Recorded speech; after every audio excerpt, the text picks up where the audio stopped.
Hello everyone. Thank you for joining this presentation. The topic of discussion here is research paradigms or philosophy of research. There are two main research paradigms, positivism and post-positivism. Post-positivism paradigm include interpretivism or also called constructivism and pragmatism. Authors and researchers have talked about two or three other paradigms, but they are part of or related to these three main paradigms. Before learning to research paradigms, it is important to have an idea of three important underlying terminologies that are ontology, epistemology, and methodology. Ontology is concerned with being or reality. It is claim and assumptions about nature of social reality. It answers the question of existence, that what is existence and nature of existence, what actually we want to know. Epistemology is about gaining knowledge of social reality by establishing the relationship between researcher and reality. It answers the question of how we can know about social reality. Methodology is the process, method, or layout to find social reality. It is the appropriate research design and the underlying principles to investigate social phenomena. It answers the question of what procedures we use to acquire knowledge about social reality. As we have discussed earlier, there are two research paradigms, positivism and post-positivism. Post-positivism talks about interpretivism or constructivism and pragmatism. Let's learn what these paradigms are. Positivism. The father of positivism, Auguste Comte, has given the concept of positivism in 19th century. Positivism is acquisition of knowledge through scientific methods of analysis, synthesis, application, and classification.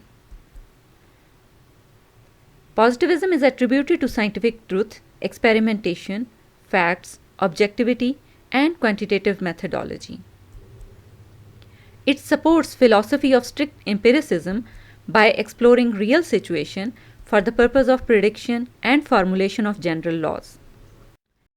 Ontological belief of this paradigm is that reality is always tangible, that should be proved by our five senses. The epistemological belief states that knowledge is gained through scientific methods.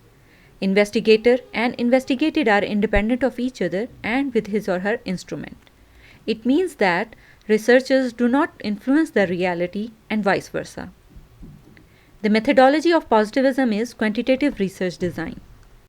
The second paradigm is interpretivism or constructivism. It is a philosophical perspective interested in finding the ways in which human beings individually and collectively interpret or construct the social and psychological world in specific social, linguistic, and/or historical context. Interpretivism is based on critical reality. It combines empirical evidence with logical reasoning. The characteristics of interpretivism is qualitative, subjective, humanistic, and critical realism. The ontology of interpretivism is that it is based on multiple realities. Realities are context-bound and varies in different context and time. Epistemology of interpretivism states that it is subjective. The knower and respondent co-create understanding. Methodology used in this paradigm is qualitative. It is naturalistic that can be interpreted by the researcher with logical reasoning. Third paradigm is pragmatism. Pragmatism is concerned with practical issues. Pragmatists are not driven by rules but by the desire to achieve their goals. They are called fallibilists, who see knowledge as practical and useful that helps in getting things done. Pragmatics can combine both positivism and interpretivism approaches within the scope of a single research according to the nature of research question. The ontological belief of this paradigm is that the reality is multidimensional and practical, that is context-based. Epistemological belief states that knowledge is gained in a practical way. And methodology used in this paradigm is mixed method research design, in which qualitative and quantitative methods are combined in an appropriate manners. Here is a quick view of the main differences between positivism and post-positivism philosophies.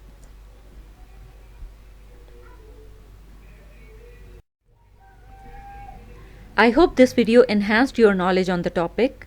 To receive updates about videos on the related topics, please subscribe our channel, like the video, and drop a comment if required.